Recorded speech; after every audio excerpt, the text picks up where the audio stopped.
والآن مع الشخصية الإسلامية لهذا العام، العلامة والمفكر الإسلامي الكبير والداعية العظيم الذي ملأ الدنيا علما وفضلا ونشرا للإسلام بفكره المتفتح واجتهاده النير، الشيخ أبي الحسن علي الحسني الندوي.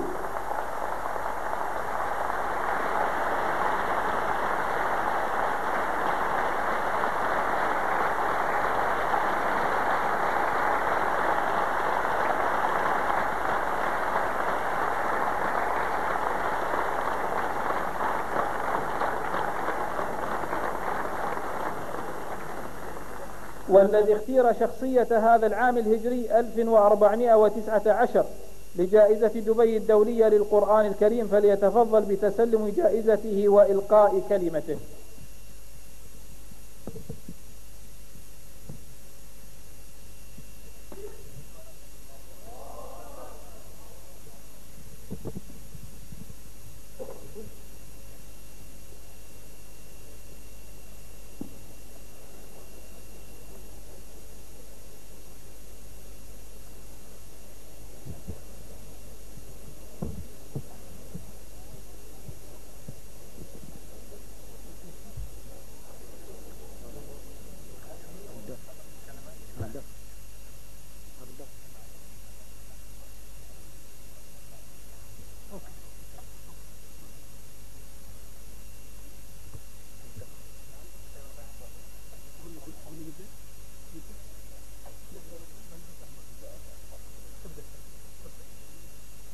بسم الله الرحمن الرحيم. الحمد لله رب العالمين، والصلاة والسلام على سيد المرسلين وخاتم النبيين محمد وآله وصحبه أجمعين ومن تبعهم بإحسان ودعا بدعوتهم إلى يوم الدين. أما بعد، سادتي وإخواني، هذه مكرمة دقيقة حساسة ذات ردود فعل متناقضة. أولا، إن هذه المكرمة تستدعي ممن اختير لها حمد الله تبارك وتعالى، والإقرار بأنه نعمة من الله، وأنه ليس من استحقاق ولا من جدارة، إنما هو فضل من الله تبارك وتعالى. فإنني أقول لكم بكل صراحة أنني إذا نظرت إلى طفولتي وإلى بيئتي وإلى المحيط الذي كان يحيط بي وإلى الوضع الذي كان يسود على القارة الهندية بصفة خاصة، وإلى تلك الفترة التي كان فيها الحكم الإنجليزي المقرر من القضاء على الخصائص الإسلامية وعلى التراث الإسلامي وعلى المؤسسات الإسلامية وعلى الثقافة الإسلامية. هناك ينشأ طفل في قرية ممعنة في مغرية في القروية أو في الصحراوية على شاطئ نهر فياض قد تفيض منه فيضانات، فيضطر أسرة هذه القرية الساكنة قاصرة فيها إلى الانتقال إلى مكان آخر. هنالك ينشأ هذا الطفل ويتعلم اللغة الوردية ويدرس القرآن الكريم على عادة وعلى التزام البيوتات الشريفة بل الأسر الإسلامية كلها في القارة الهندية. ولم تكن تلوح على جبينه، أقول لكم بصراحة، لم تكن تلوح على جبينه ولا مخايله أمارات النبوغ وأمارات أن يكون في وقت من الأوقات، في ساعة من الساعات، جديرا أو مختارا لهذه المكرمة التي تشرفونها وتزيدون في قيمتها. وما كان لأحد يتكهن ولو منها كل فراسة وألمعية أن يتكهن بنبوغ هذا الطفل وبجدارته لإتحاف العالم الإسلامي ولإتحاف العالم الإسلامي بالهدايا الإسلامية العلمية والفكرية والثقافية والدعوية والقيادية والثورية كلها. هذا يستدعي من الذي اختير أو الذي لا أقول استحق ولكنه اختير لهذه المكرمة أن يحمد الله تبارك وتعالى ويعترف ويقر بعدم جدارته لذلك. ثم إنه بعد ذلك هو اختاره الله تبارك وتعالى، قدر الله له دراسة اللغة العربية في بيئة غير عربية بعيدة كل البعد، بعدا معنويا وبعدا جسديا وبعدا جغرافيا وبعدا ثقافيا من مهد اللغة العربية ومركزها. ولكن الله سبحانه وتعالى قدر له أن يكون متطوعا، لا أقول أكثر من ذلك، أن يكون متطوعا وجنديا في حقل الدعوة الإسلامية، فهيأه لهذه المكرمة ومنح له فرص دراسة اللغة العربية دراسة حميقة ودراسة أصيلة كذلك، ودراسة ذوقية وأدبية ودعوية كذلك. هذا أقول لكم بصراحة، إن هذا الرجل الذي تختارونه لهذه المكرمة ويختاره صاحب السمو محمد بن راشد آل مكتوم حفظه الله تبارك وتعالى وأطال حياته، لم يكن أحد يتكهن بأن هذا الطفل، أن هذا الشاب الذي نشأ في قرية هندية صحراوية تقريبا أن يكون جديرا لهذه المكرمة. ولكن الله سبحانه وتعالى يفعل ما يشاء ويقدر ما يشاء، فقدر له السفر الأول للبلاد العربية وهو في الثلاثينات، وإنه نشأ نشأة كانت تغري، بل كانت توحي، بل كانت تلهم، وكانت تتكهن بأن هذا الطفل لا يكون بمكانة في اللغة العربية بحيث يستحق، ولا في الدراسة الإسلامية بحيث يستحق هذه الجائزة الكبيرة وهذه المكرمة العظيمة، ولكنه فضل من الله يفعل ما يشاء. وأنا أنتهز هذه الفرصة وبعد الشكر لمن ترجع إليهم هذه المكرمة ولهم الفضل في ذلك. وأنا أخاف أن يسر الله تبارك وتعالى يوم القيامة أنه منحني فرصة نادرة جدا، فرصة فذة، فرصة تاريخية، فرصة فكرية وثورية، إنني ضيعت هذه الفرصة ولم أؤدي حق هذه المكرمة.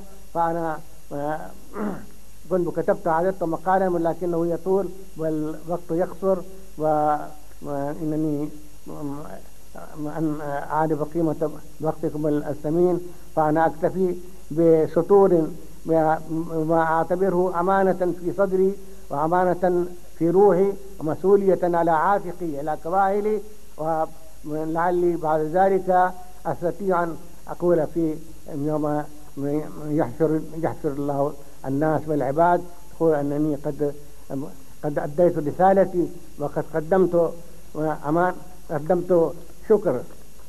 شكر هذه المكرمة وهذا الامتنان وهذا البر وهذه المنة. فأقرأ لكم سطورا من هذا الذي أعتقد أنني بعد ذلك أبرأ من المسؤولية كما يتعلق بنفسي وبالانتهاز لهذه الفرصة الكريمة النادرة التاريخية.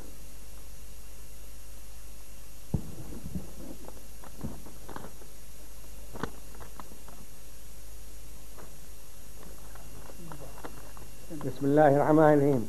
لو جمع العرب على صعيد واحد واستطعت أن أوجه إليهم خطابا تسمعه آذانهم وتعيه قلوبهم لقلت لهم: أيها السادة، إن الإسلام الذي جاء به سيدنا محمد العربي صلى الله عليه وآله وسلم هو منبع حياتكم، ومن أفقه طلع صبحكم الصادق، وإن النبي صلى الله عليه وسلم هو مصدر شرفكم وسبب ذكركم، وكل خير جاءكم، بل وكل خير جاء العالم، فإنما هو عن طريقه وعلى يديه، وأبى الله أن تتشرفوا إلا بانتساكم إليه وتمسككم بأذيالي والاطلاع برسالتي والاستمادة في سبيل ديني، ولا راد لقضاء الله ولا تبديل لكلمات الله، إن العالم العربي بحر بلا ماء كبحر العروض.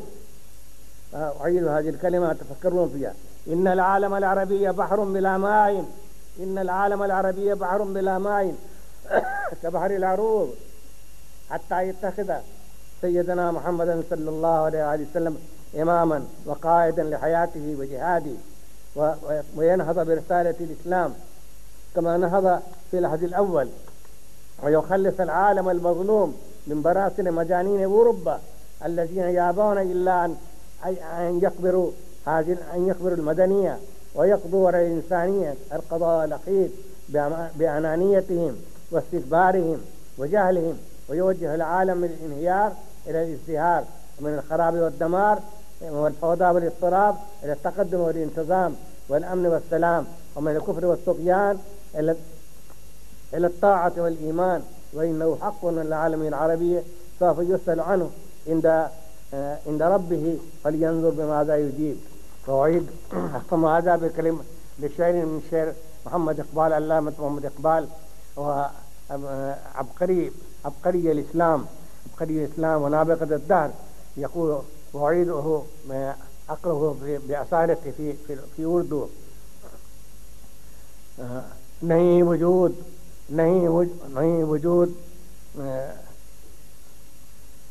नहीं वजूद हुदूदो सुगूर से उसका, नहीं वजूद हुदूदो सुगूर से उसका, मोहम्मद अरबी से है आलम अरबी, ला वजूद आलम अरबी बिलहुदूद सुगूर, इन्नमा आलम अरबी बिमुहम्मद अरबी। नहीं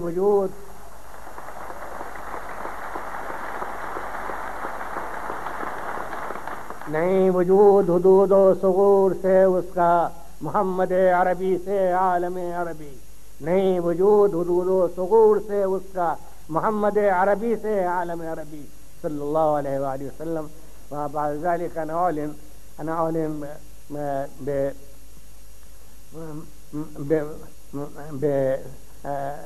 بمقتضى عقيدتي، بمقتضى ثقافتي، بمقتضى الأحكام الإسلامية والأسوة الصالحة، أسوة التضحية والفداء والفناء والإيثار الذي يطمح به والذي يمتلئ به المكتبة الإسلامية وتاريخ الإسلام. فأعلن أن هذا المبلغ، هذه الهدية التي ستهدى إلي وتقدم إلي، إنما تبرع بها لوقف التعليم الديني في الهند وغيرها من الأقطار.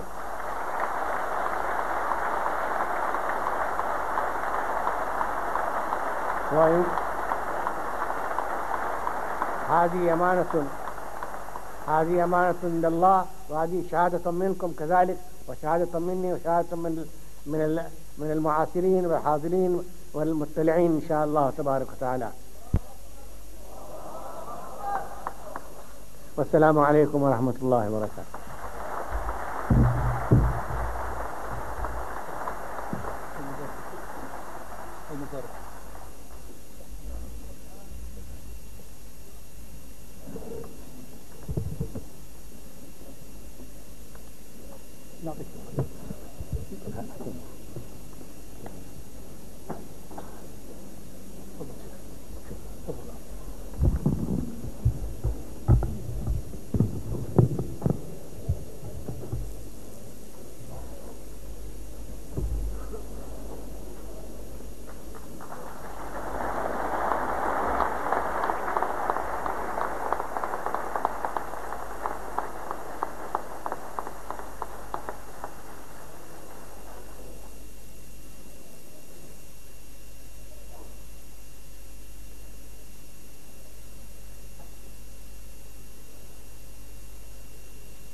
وفي الختام نتقدم بموفور الشكر وعظيم الامتنان للفريق أول سمو الشيخ محمد بن راشد آل مكتوم،